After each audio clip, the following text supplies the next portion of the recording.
YouTube. Hey. Hello. So happy to have you here.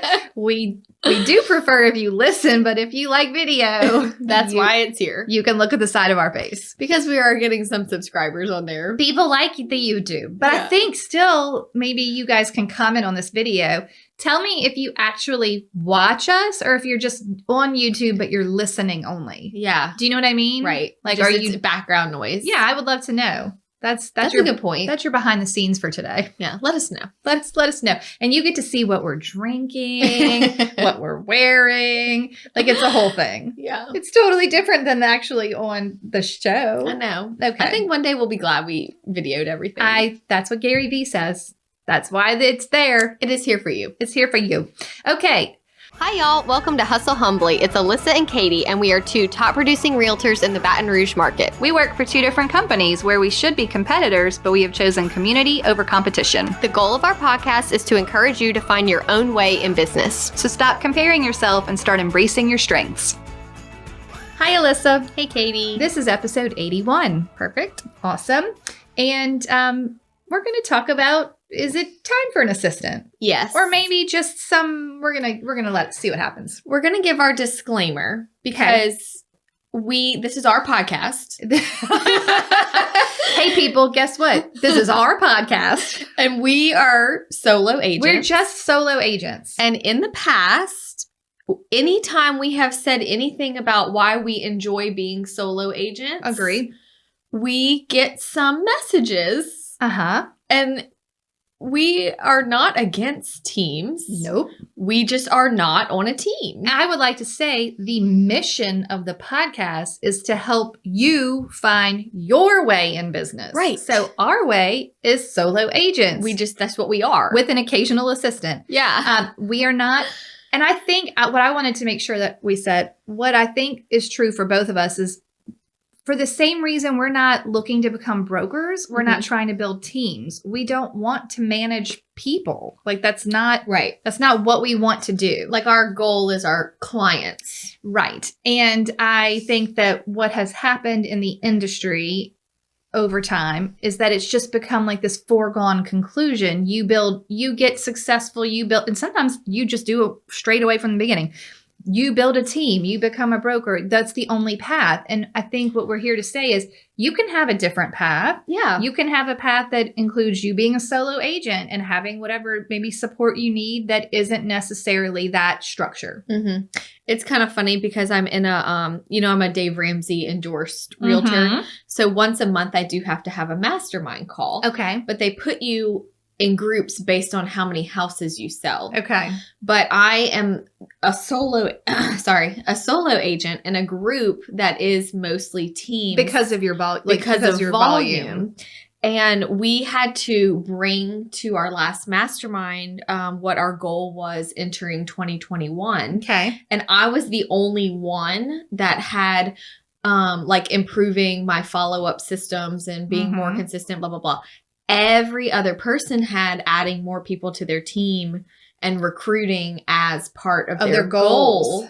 And that was fine. But they were kind of like, well, you should hire someone to follow up with your clients. Like, and but I want to that's be what part I do. of that. Yeah, that's my job. It is my job. So I understand the differences, but we are not here to offend or point the finger or say this way is better, because everybody's goals in real estate are so different.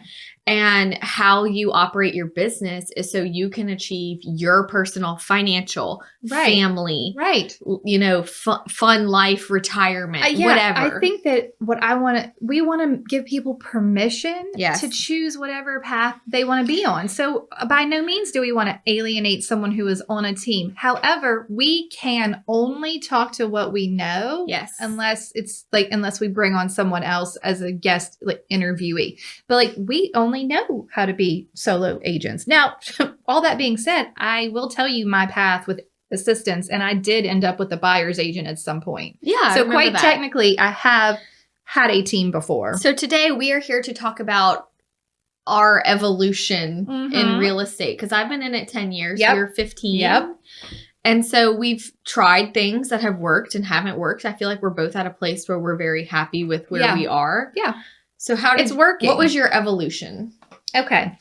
Um, okay. So I got my license in 2005. My first assistant I got in 2009. So I was a solid, and I mean, my first transactions weren't until 2006.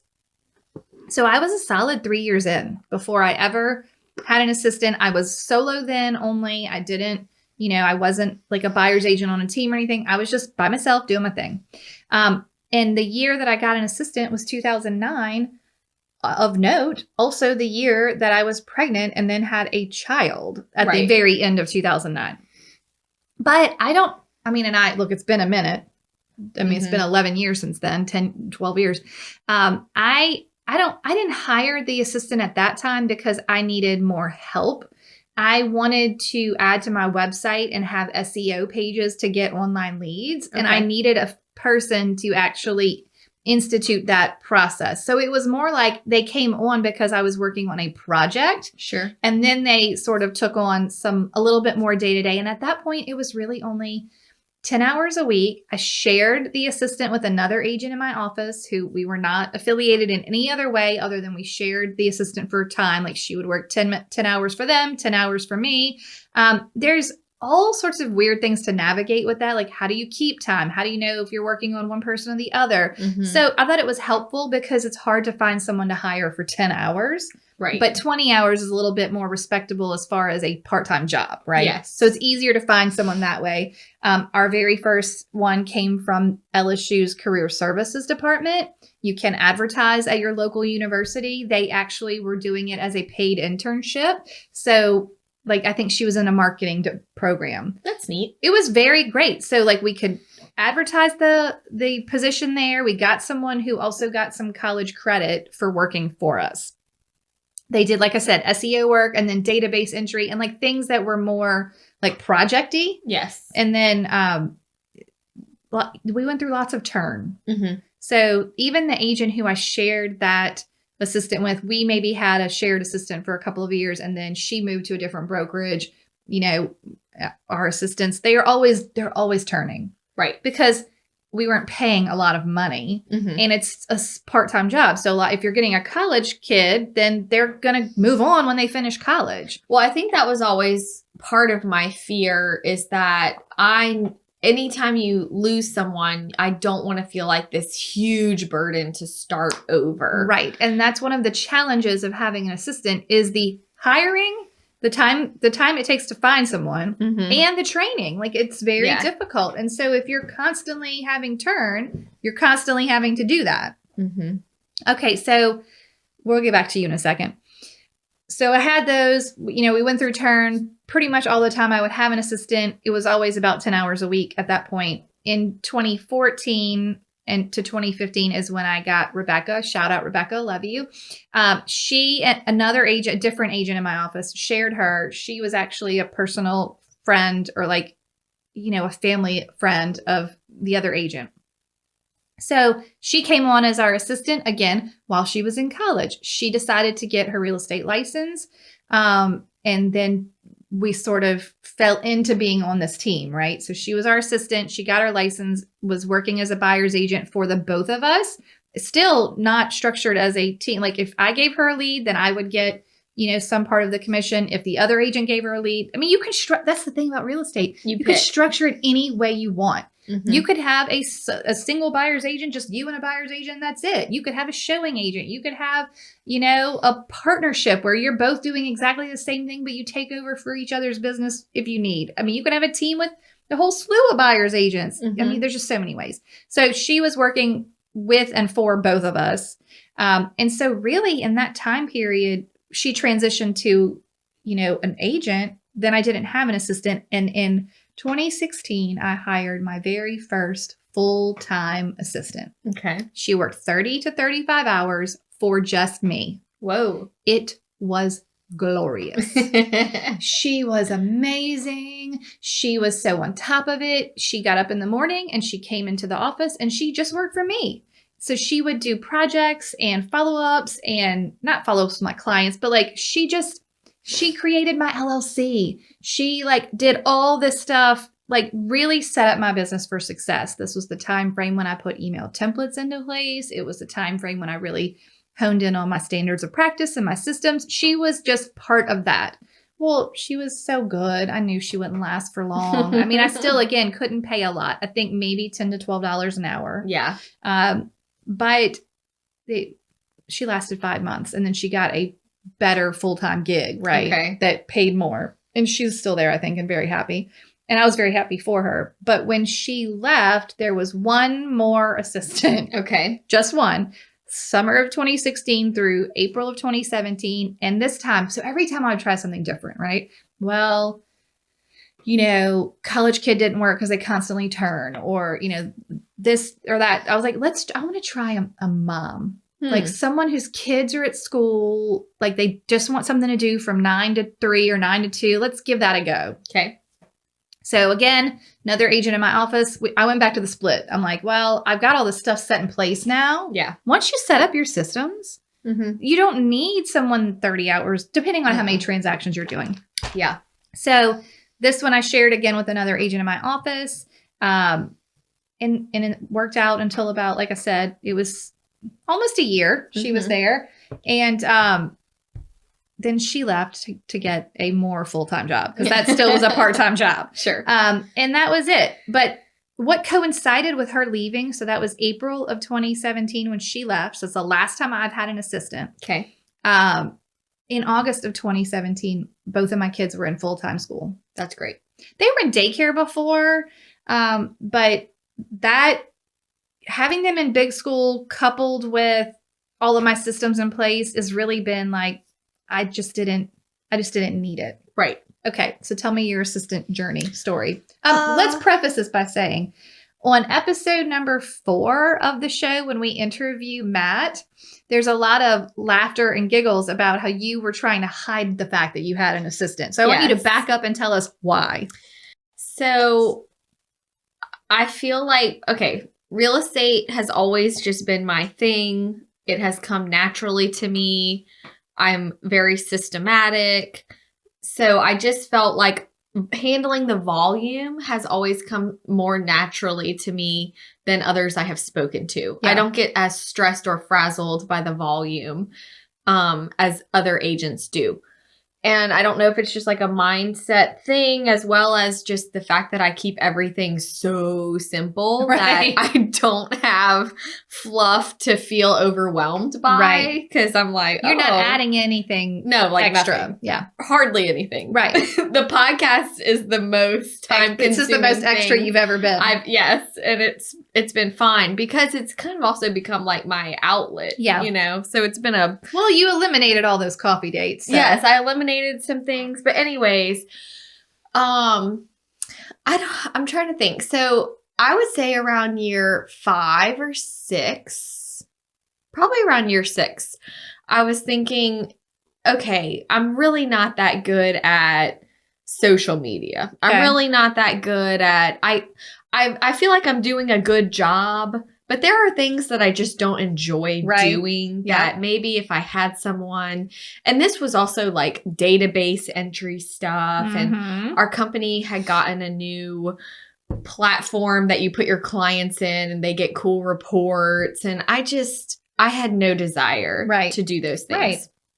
So me and another agent in my office who work very similar decided, hey, why don't we hire someone that we share and they can do the same, like we're with the same company. So inputting my clients or your clients into the same database. Same process. Yeah, same process. And what would happen is, so we always would target like a new agent that maybe just needed some residual income. Right. So my goal always was for it to be an agent. Yeah. Someone newer. Right. Because I know it takes 3 years-ish to make really your own money. Okay. So I thought, this is perfect. It'll be 3 years with this person. Right. And we'll just pay them by the hour to do things as needed. And some weeks we might need you more and some weeks we might need you less. And we were very transparent. And what would happen is when we first approached the new agent, they were always excited. Okay. Like, yeah, this sounds great. Money. What a good way to learn. Income. I could learn. Okay, right? And mind you, the things we were asking them to do are things that I was doing for other agents for free. Okay. When I was new. When you were new. When I was brand new. If there was an agent that needed me to put out signs or meet an inspector, right. like, you're like, I want to do that. I'll help you because I wanted to learn. Right. So now I'm like offering payment for said services. Said services. And they are excited, but literally something about the 3-week mark. Oh no, that's all it would take. Yes. The like, no. The romance just died. Honeymoon over. And they were like, oh man, this kind of sucks. I don't want to do it. This isn't fun. Right. And they didn't want to do the tedious work. Yeah. And they didn't want to. And I even had them doing things like handwriting letters and just extra fluff that would be nice to do. I just don't do all that fluff. Yeah. So, but it's like they were excited at first until they were like, oh, this is work. Well, yes. So I think we went through 3 before we just called it. You're like, nah, this is not working. Yeah. And I got tired of spending more time. You know what's funny? I just thought this was sort of towards the beginning of when you started having assistants. I feel like was the beginning of our friendship. Yes. Because there was a lot of like questions about how do you use your assistant? What do you do? How do you the first time I ever had lunch with you, it was me and the agent that I shared an assistant with, and you and the agent that you shared an assistant with, and we were picking y'all's brain on how y'all shared. Yeah. And like tracked everything. Clearly it worked out swimmingly. Right. Nope. And so then at a family reunion in 2017, my mom's side of the family, which is huge and has cousins upon cousins that I really don't know that well. One of my cousins came up to me at the family reunion, hadn't seen him in several years, and he said, hey, my wife wants to talk to you about real estate, but she's scared. And I said, well, I'd love to talk to her about real estate. Right. And so he introduced us, and we just started talking, and she had been a stay-at-home mom, and her youngest is now in school, and, you know, she likes real estate and this and that. And then I think we had lunch. And then I think like a few weeks or months even passed. And I was starting to feel the need. I had just had Haven, and I was starting to feel the need for an assistant. Yeah. And so I think I reached out to her and was like, look, you know, $10 to $12 an hour, blah, blah, blah. And then we had lunch, and so I started sharing her with the other agent, and it was just not working. But what it evolved into is now she is just my assistant. Yeah. It has been about, I guess, since 2017 or 2018, maybe 2 or 3 years. Right. She is licensed. Yeah. And like I said, my goal is always that my income that I am giving you as an assistant should just be residual. I want you to learn from me. Like, I want to mentor you, and I want you to be good, and I want you to see what I do. And well, you also want the ability to send them like a lead or a sign call or something you can't handle. Yeah.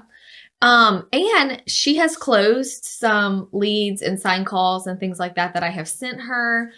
And so the goal was always that, like, I want to see her be good. Yeah. Too. Like, as a solo agent. Right. Aside from me. Right. Like, I want. Because when you send her a sign call, do you get something? I don't. Right. So you're just giving. I'm just giving her, like, unless it is someone that but why would I send someone that you want to work, like that I have like, it's not going to be a referral or anything. Right. Got it. So no. Okay. So she truly is your assistant. Yeah. This is not like a assistant / buyer's agent. It's just your assistant. Yes. That you are giving leads to on Correct. occasion. Yes. If needed. Not many leads, I'll be Got it. honest. But Because I she's- don't do Zillow. I Right, don't do. exactly. So I don't have. Sign call type things. It's pretty much only sign calls. Got it.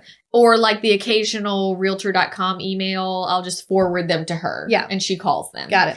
So, or if she posts like an ad in Facebook Marketplace for one of my listings, she posts it under her. So all the leads go To her. to her. Got it. So it's up to you. That's my whole thing is like and I believe this about anybody. And this is where like I had to step back from the coffee dates because again, I was wanting it more for people than Right. they were wanting it for themselves. Right. And so my goal was always that you would make more money selling houses. And even though it would make me sad that you would eventually outgrow me Yeah. because you're like, wow, I've been working with Alyssa for Right. a year. And Yeah. so now I see how she talks to people and how she handles Right. things and like what her systems are. And I am like doing it, you know, Right. but for some reason it's just not always like duplicated. Well, everyone's different. Everyone's so different. so different. And some people like the stability of a, assistant type gig Yeah. or a buyer's agent gig or somewhere where maybe it doesn't feel like you're so alone. Mm-hmm. So everyone's different. But you know, too, what I learned is that even though I'm thinking like I want it for her and everybody so that they can experience more. Well, you're just that's your Enneagram 3. Yes. But also like it goes back to what are your goals? Like maybe her goal and other people's goals isn't for more. No. Maybe some people are just really good assistants. Yeah. I actually went to a Bible study luncheon and it was a women's business luncheon and the topic was the power of the assistant. Oh. And it was all biblical, but it just talked about like how the warriors in the battle would not have won without their armor bearers. And you can only do so much. Right. You know? Yeah. But I thought it was a really powerful message. And also for any people that are assistants out there listening to this, if you want more, go get it. But if you don't, that's okay. That's okay too. Like assistants are very powerful. I tell her all the time, like, I don't know what I would do if you left at this point. Right. Like I need you in my life. I need you. But you know, in the beginning, we transitioned. This was kind of our transition. So I shared her. Mm-hmm. That wasn't going great. And then she just became mine. Right. Because she wasn't a fit for the other agent. Yeah. It wasn't that something happened between No, nothing happened. No, It's you didn't like steal her. No, but personalities are different. Yeah, and I'm not going to make you do a flyer 10 times. Right. I think it looks good. Right. The first time, I got it. every I got it. time. Yeah. And so it's just like personalities are different and the way that you operate your business. Now, also, this was 3 years ago, I didn't have my systems as fine-tuned as they are now. today. Yeah. So she kind of had to bear with me as I went through that process. Yeah. And we were I would say for the whole first year, we were figuring out what works, what doesn't work. How did we forget this deposit check? Right. Why did we forget this deposit check? Is it not on a checklist somewhere? Is it not automated? And so it took us a year of just working together to figure out like what worked best for us, which also led to, hey, I don't think you're paying me enough. Right. And I was like, because also with that, because she was a licensed agent, sorry, my heartburn in this pregnancy. Poor prego lady. So if I was laughing because in one of our recent episodes, I sounded really winded. And I was like, you're like, I'm trying to breathe. I'm pregnant. I'm so pregnant right now. I'm growing a human. Yeah. So I have 6 weeks to go in this pregnancy. 45 days. Not at the time of this airing. Yeah. The time of this airing, I have like 1 week.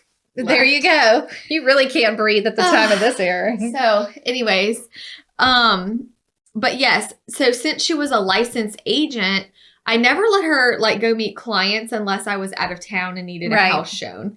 But if I needed her to meet the termite guy or whatever, she could do that. So what happened was I was having her run the roads more than we realized. Right. But it was her. I told her, you have to communicate with me. Right. You track your hours and expenses and everything. And if we need to adjust, we will.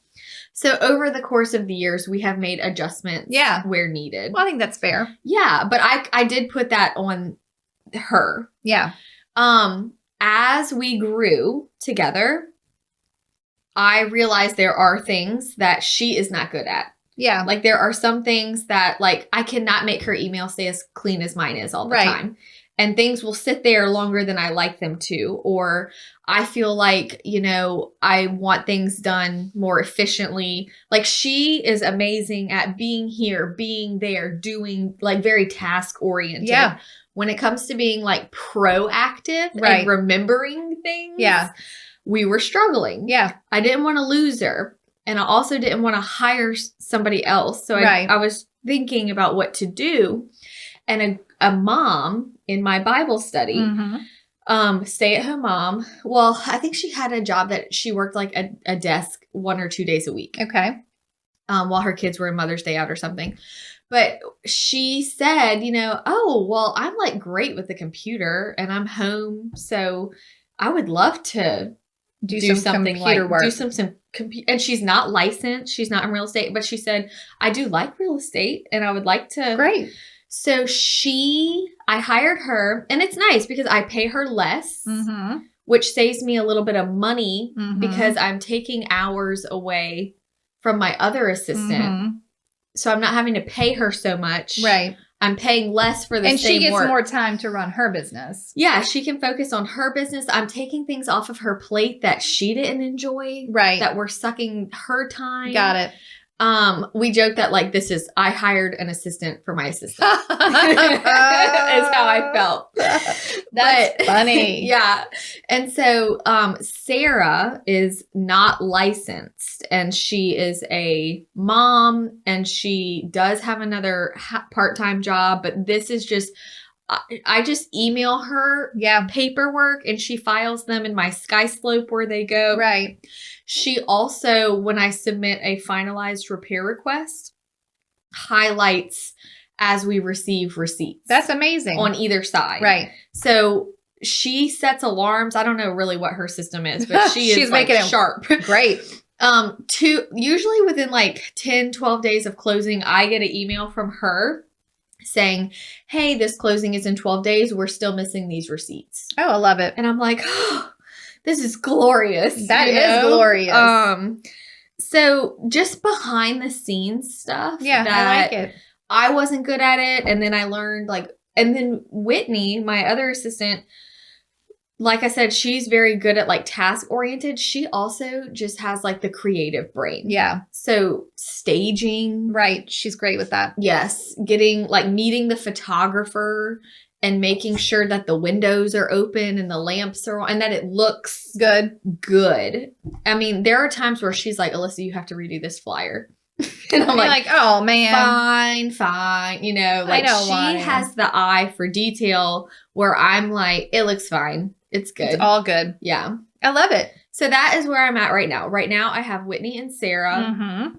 What Their does that, hours vary. So you don't know like what a total hours is. Not really. That's fine. We don't have to know. And it's funny because like they're so different. Like Sarah likes to send me her hours every 2 weeks. She sends me her hours. And I think it averages out to maybe like 5 to 10 hours a week. Okay. Whitney cashes out like every 3 months. She's like, oh, hey, I've got hours. Yeah. So like, I don't even know how many hours a week she works. That's so funny. I just I just cash out. Like when they send me their hours, I'm like, here you go. I pay them. If you don't ask, you're not getting paid. Yeah. Oh my God, that's funny. So they're responsible for tracking their own things. But it's like, I like it because we all work on the same Trello. Okay. Like they know, like having systems in place. And it's at the point where if they both left me at the same time, would I survive? Yes. Would I want to? No. No. Just because they're doing things that I don't want to do. Right. That's fair. I don't want to do it. I think that's but I could do it. You should save your energy for your genius zone, like the things you're good at. Hello, friends. We are so excited that so many of you are using the template course, and the reviews are just pouring in, letting us know that it has helped your business as much as it has helped our business. Yes, listen to this review. Thank you so much for providing this wealth of information, knowledge in template form. So far, I've used a handful and received positive feedback like, "This is so professional," or "I really appreciate how organized you are." I mean, can you imagine? Yeah, Your clients are actually going to say that. Yes. All right, here's another one. Thank you so much for this. I can't tell you how many times I've started this and how many notebooks of samples and notes I had. I have ADHD and it is super hard to stay focused on getting it done. Having it all in one place is going to make it so nice. That is what we're here for. I know, just look, you don't need to reinvent the wheel. Just use these. Yeah, nice and simple, easy, ready to go, ready for you to put your own logo on, make it sound like you. So head over to hustlehumblypodcast.com/course and check it out. That's right. And you're going to enjoy them. You're going to love them. You're it's going to change your life. Literally fired my assistant. They are the best. Okay, enjoy the template. Yes, enjoy. Okay, so here are some of the challenges I wrote down with having, actually, let's back up. Well, no, we'll start with the challenges. If you have an assistant or are thinking of getting an assistant, or if you, when to train, when to hire, like how to find them. Because the problem is typically when you want an assistant, you're so busy I know that you don't have time to find an assistant. I remember my first meeting with both of them. I said, I know what I need, but I'm not good at like telling you. Right. So I'm sorry best in case, advance. I'll tell you how to handle that. And we're going to go back to that. So when to train and how often you're going to have to train if you have turn. You're lucky to have some pretty long-term assistant thing happening there. But I was constantly having, we'll train somebody else. Well, in the beginning, we went through like 3 or 4. Right. That's how it goes. And I just went, this is not. Okay, the other challenge, how to keep hours and monitor work. So you're just like, okay, you guys do this stuff and tell me the hours. But sometimes it's hard if you don't have the time to train your new assistant, but they're showing up. Let's just say they show up for 3 hours a day, every day of the week, right? Okay. Well, if they're there in your office, you know they're there, that's fine. But if you haven't trained them, they're just going to be sitting there twiddling their thumbs because they don't know what to do. Sure. If they're at home or in a more like loose time-oriented thing and you're giving them tasks, then at least you know when the task is done, right? Like you've done this, it's done, now we can pay. So pay per task can be easier in that situation. And you'll hear some agents talk about virtual assistants. Those are like, people are going to do like a database entry. Did you ever try like a transaction coordinator virtually or anything? No. And I'm going to tell you that's my other challenge. So how to pay them and the logistics of that. So like, are you paying every 2 weeks? Are they W-2? Are they 1099? Like you have to figure all that out before you can just go get an assistant, right? Sure. And then finding the time to interview. We talked about that. So I have questions that I had to ask myself and that you should ask yourself if you're thinking of hiring an assistant. Okay. Or if you're thinking you need more help. Number 1, do you have systems? Yes. Before. Here's not too much. Okay, well, right. And mine came into play. Maybe if you know what systems you need, you could have the assistant help you get there. But do you have a system? Do you have a buyer system? Do you have a seller system? Does that include a folder or some sort of documents? How long does it take you to prep for a buyer appointment and a seller appointment? So you have to actually know what your tasks are. Is scheduling appointments a huge time suck for you? And it would be easier if you could pass that off to someone? Or are you like super control-y about it and want to figure out the route yourself and you don't want the, showing time to press the button and tell you which way to go? Do you follow what I'm saying? So what are your systems? Do you have time to follow up with your database? Are you currently talking to your database? Right. Is this fallen by the wayside? Then it might be time. Do you have children and how old are they? Y'all might laugh and think that's weird, but like I needed an assistant more when I had toddlers. Yes. Now that my kids are older, it just is not as necessary because they're very capable of giving me an extra hour here or there to complete admin type work. Something that I would give an assistant. I just don't. it's easy. You have the time to do it now. I have time to do it. And they they get can up make and go their to own school at sandwiches. 7:10. So I have hours in the morning I didn't have before, right? Yeah. Okay. And then how many transactions per year do you do? And not volume, because if you're only doing 3 transactions, but you're in a high, volume, like just the prices are higher, that's not the same. Yeah. I don't want to know how many millions you sold. No. How many transactions did you have to monitor? Mm-hmm. And here's my number one question. Can you let go of control?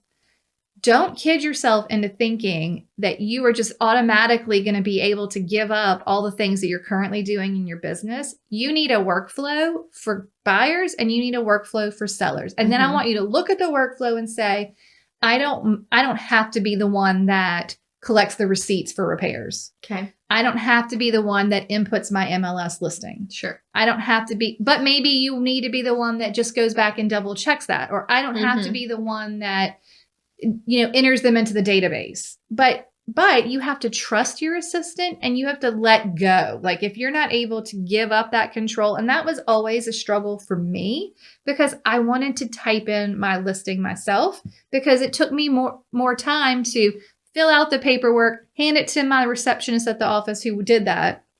And then go back and edit it and check it for corrections. I'm like, well, this is dumb. I'll just do it. By the time I finish, but there did come a time where I'm like, this is silly. I'm not even utilizing that which my office is providing.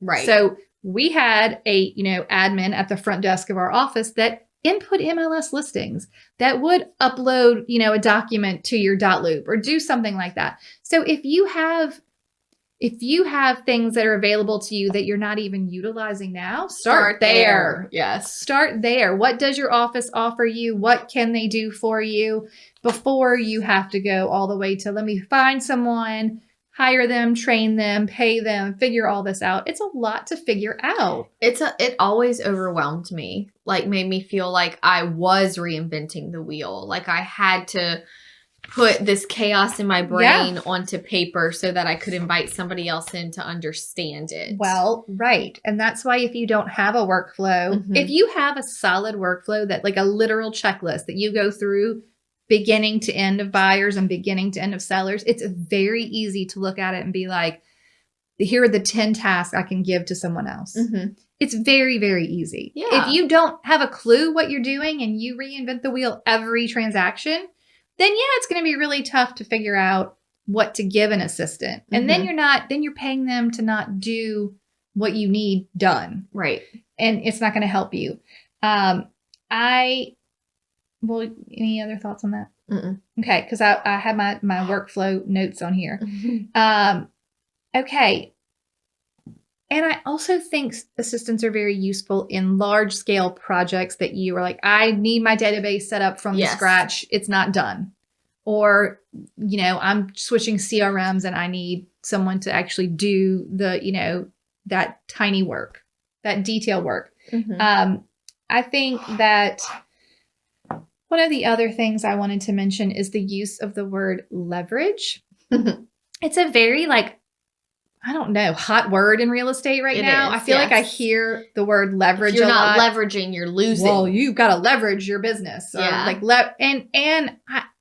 it almost feels like it's used in a way that is like, how can I use people? Like, how do I utilize people? But it feels very cold. Yes. Right? Like you're having your assistant and you're like, how do I make you more successful? Yeah. I want you to sell the houses. Like, what can I do to make you grow? I don't mind if you leave and I have to train someone else. I want you to fly off and be good at this. I think that, I think leveraging your own time is probably where it should start. Like, how do you spend your time? What do you need another person to help you with? Why? Like, are you doing fluff that you don't even need to do? Like, how much time do you spend on something like making a Canva flyer or a new business card? Well, how often do you do that? And can someone who's better at that take it over for you and then you get more of your time back? Right. I always look at it more about how am I utilizing my time and what can I give away that I'll actually get a lot of time back? And also, what is working? Yeah. What is not working? Yeah. Because usually there's a lot you can cut out that's not working. Yeah.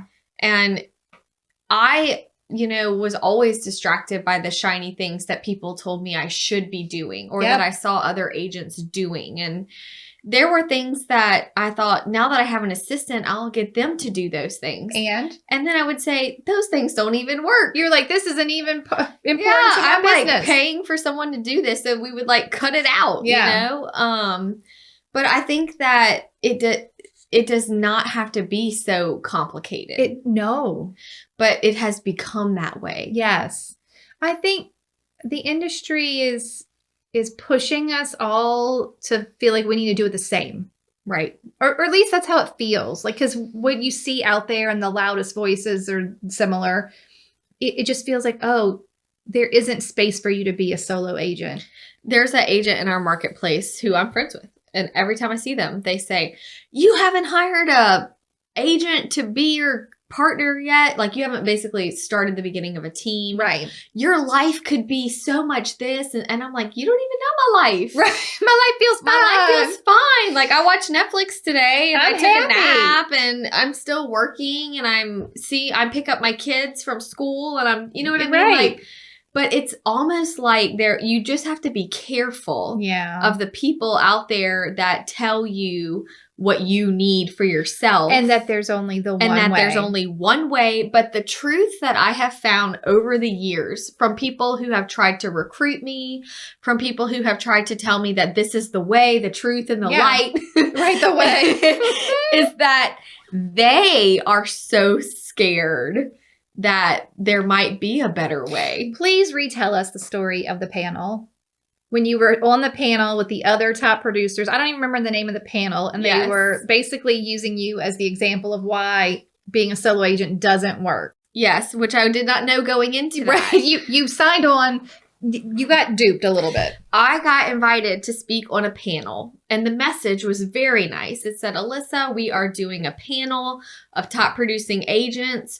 We do not have a solo top producing agent in our office. Yeah, and they made it sound like everyone was coming from a different brokerage. Yeah. And we really wanted to get someone that was solo that did the volume so we could pick their brain. Could you come to this panel? You know where the red flag was on that. Yeah. Pick your brain. Right, exactly. So I show up and I'm the only one not from this company. And I'm the only one that is a solo agent At all. Oh, no. There were a few points in the panel where things got a little heated. Where they were calling me out saying, but you could be doing this or you could. And I'm like, I don't need to do that. I don't want to. And it upset them. Right. That's the thing, is that nobody on this panel would humble themselves and say, wow, or like, so cool that works for you. So cool that works for you. That's amazing. I feel like that's how we feel. Like, so cool that works for you. Yes. That's working for you. Go for it. Right. And so during the panel, even because when I would talk, I was not ashamed of what I had to say. Right. Like, I wasn't embarrassed to say, I don't read business books. Right. I don't read I'm busy helping my clients. Yeah. And like the last book I read was for my book club and it was really fun. And it was about like this like trashy romance novel. Like, it had nothing Did you tell them that? With real estate. I told them that, and I told them that like the book that I'm reading the most right now is like Hop on Pop. Because that's what Haven's into. And that's the most that my brain can handle right now. But it was just like, I was just telling the truth, and they were committed to explaining why it wasn't. Well, that your growth wasn't sustainable. Yes. And that your business wasn't sustainable. And the only way you could continue to be successful is if you built a team and the whole thing. And I know solo agents that say things like, I get up at 4 a.m. and I'm committed to 2 books a week, and I'm this and I'm that, and I'm this and I'm that. That would not work for my brain. Right. And that's okay. Yeah. That's okay if that makes them feel like excited and gets them motivated. Great. Live it up. And at the end of the panel, the amount of people that reached out to me, first of all, I had some people reach out to me and apologize because they felt like their company had ambushed me. Yeah. Like, hey, I hope that you didn't feel uncomfortable up there. And I was like, no, not at all. Like, I'm an open book. I'm good. I'm fine. But then I had a lot of people just to say, thank you. because for the first time since I started this career, I feel like I've been given permission to just relax. Right. Like, this is Right. not life. Yeah. Real estate is not life. And it is there for you to take care of your family. Yeah. And it is there for you to take care of your life. And if there are things in your business that you don't want to do, hire it out if you can financially. Yeah. But here's the thing. People get so clouded by the perception of success. Yes. That they overhire and they're doing so much and they're doing so much flashy marketing. Well, it's just so much to manage. Here's the thing. I think what happened a few years ago in our market, at least, it felt like there was a lot of messages that you should start building a team from the moment you got your license. Right. Like initially. Start on the team. Yeah. Look, this is the thing. I think that you lose the simplicity of mastering the profession if you're focused on managing people. Yeah. So you have to master the profession before you could even take someone else on, because they're going to look, as a team leader, they should be looking to you for training and for advice and for learning. And if you're both brand new, I think mentorship is amazing. I think it's great if you can find someone to learn from. I think as a new agent, it is okay to be on a team if you're learning from a seasoned agent. And we are coming from a place where I am speaking from a place where I went through that. Right. Where I started off as a solo agent and was not prepared for the backlash. Right. Why should there even be backlash? Right. Why does it matter at all? It doesn't. That's the thing. Your business is just yours. Yes. So you stay in your lane, you do what's working for you, and you don't worry about anything else. But I think what happens is it's the same reason everything we say in episode 2, the culture. You see it. You constantly see it. You constantly hear it. Here's another class on leverage. Here's another class on building a team. Here's another Facebook post about this. It's in front of your face because of what you're surrounded by. But if you stay in your lane and you pick what works for you and you set up your goals and you set up your business, you just do you. Right. Just do you. And at the end of the day, I don't care what anybody says. Everybody has a job to make money. Well, It's all about the money. Like, if nobody would do it for absolute free. Right. It's just because that would be irresponsible. It would take away from your family time. It's hard work. It'd be nice to be compensated. It is hard. So at the end of the day, none of us are doing this for free. Right. And I think no matter where you are, if you are an assistant, if you are on a team, if you are a solo agent, if you are a broker, whatever your position, if you are happy with the income that you are bringing home to your family and it is meeting the goals that you set for your family, then you are in a good place. Yeah. And it doesn't matter if you feel like, well, I don't know if I should be doing more or less, or should I hire? Can you afford it? Maybe if your business isn't profitable enough because you're not doing enough transactions, maybe you're not at the point yet where you can have the luxury of paying someone, but you could get there. Right. And so it's really just about, at the end of the day, looking at, is it meeting my personal goals? Right.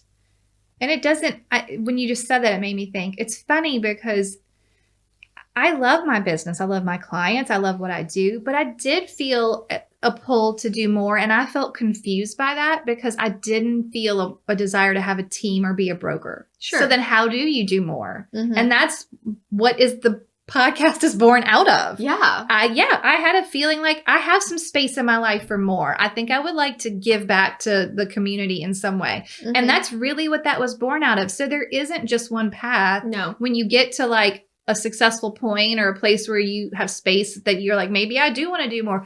Maybe you become a public speaker. Maybe you start teaching a class at your board. Maybe you join like the volunteer and join like, the government body of your board or whatever. Yeah. Like there's other ways to change and grow and add to and bring more value into your business. There's all different paths. Yes. And you don't have to be on any of those. Right. You can just be on a simple path. I mean, there's that agent that had a corporate job for many, many, many years. She got into real estate And within 3 years, she said like her goal was to not sell real estate. Yeah. Because of it having a big team. Yeah.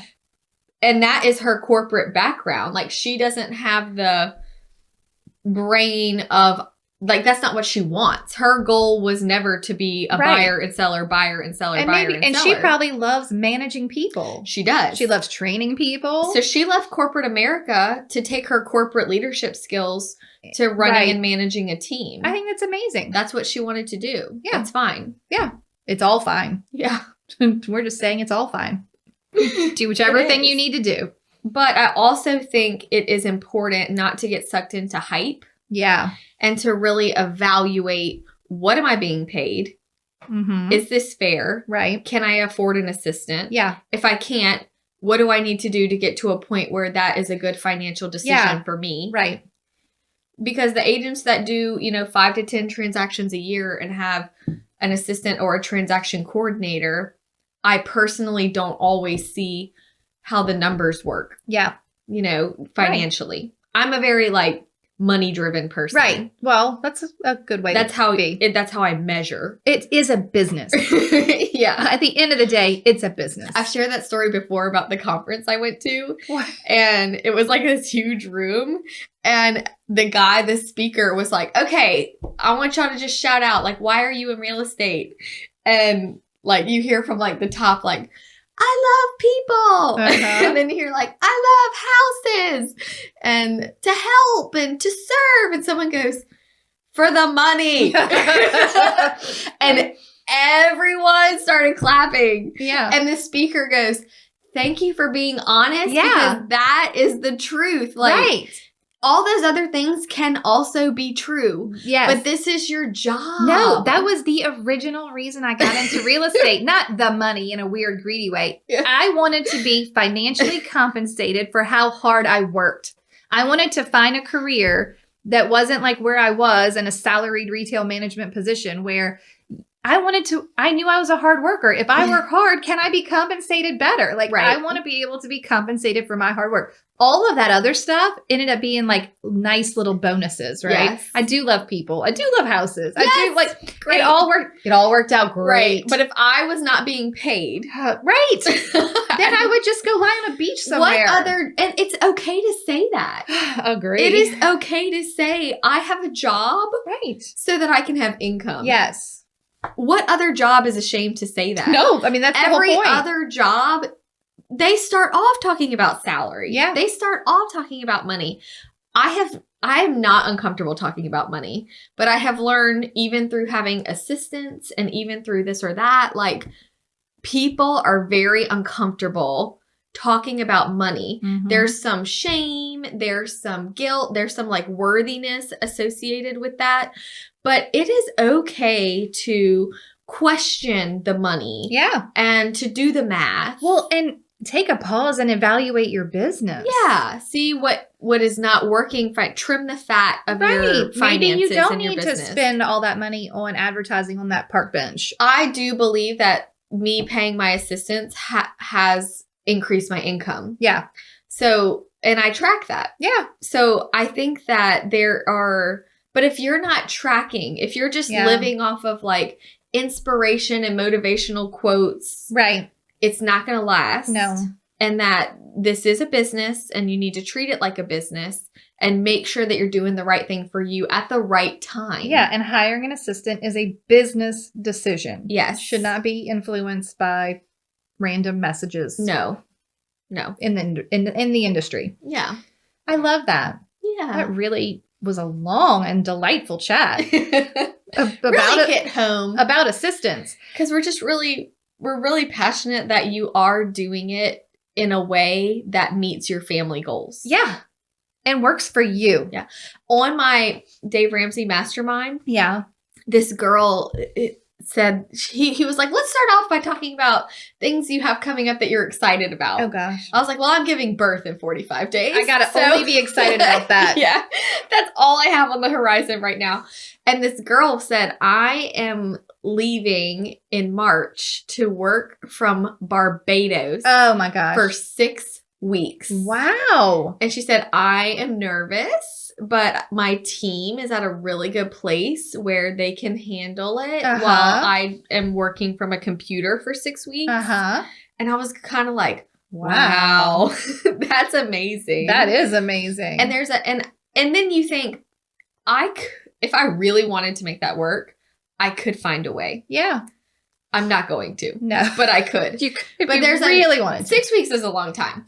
But there's an agent in my office, a solo agent who does not have an assistant, does not have a buyer's agent, no one. She is just herself. Okay. When she went out of the country, her and her husband, for 2.5 weeks. Okay. She felt like, and it worked perfectly. The best thing for her to do was she left her phone with another agent in our office. Okay.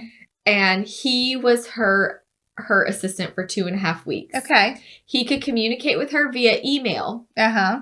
And all her family and friends knew, if you need me, you have to call my husband's phone. Because I don't Because I don't have it. Because it was easier for him to say, and I even called her. And you were like, when she was gone, and it was like, yes, this is Marion on behalf of Susie Q. Right. You know? Oh my and I was God, like, so Marion, why do you have Susie Q's phone? You know? Oh my gosh. And he was funny. like, oh, she's out of the country. And he would take messages Right. and see when they could meet when she came back. Yeah. And then he would email her, hey, so-and-so called today. Right. They'll be ready for you when you get back. For you when you get back.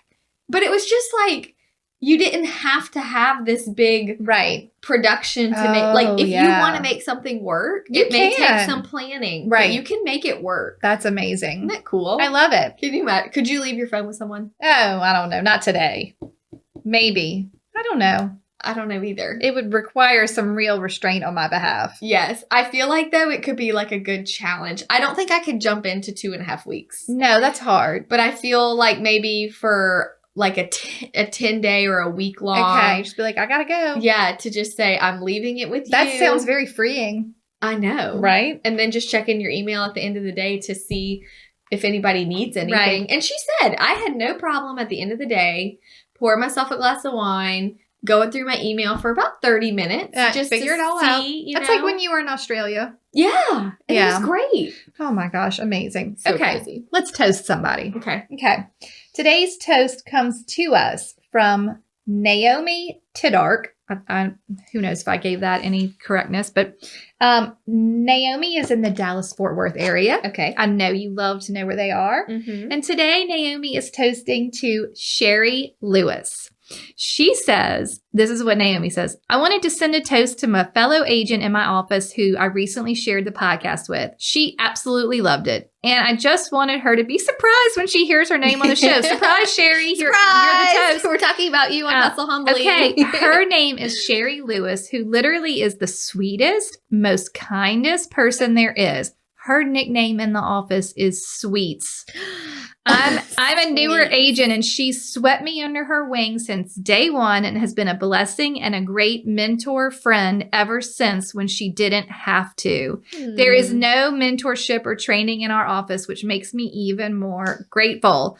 Everyone needs a Sherry Lewis Sweets in their lives. That's so cute. Everyone does need a Sweets in their lives. Yeah, I like that. Oh, and she just did it out of the goodness of her heart. That's really sweet. It's so sweet. That's really sweet. Super sweet. Oh my gosh. Okay, so cheers to Sherry. Thank you, Naomi. We love you all. And have a wonderful day. Goodbye. Goodbye.